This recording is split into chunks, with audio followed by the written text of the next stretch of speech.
नमः शिवाय महारुद्राय भवधवलेश्वराय नमो नमः।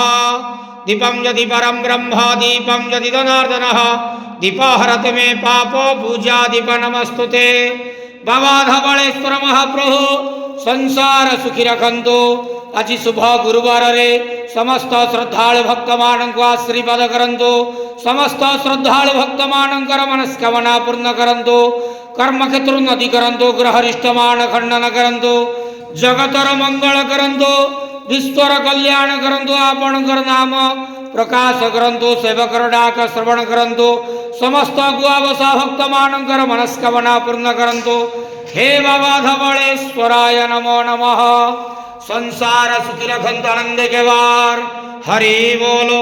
आज शुभ गुरुवार रे समस्त श्रद्धालु भक्त मानक आशीर्वाद करंतु आनंद के वार। हरि बोलो।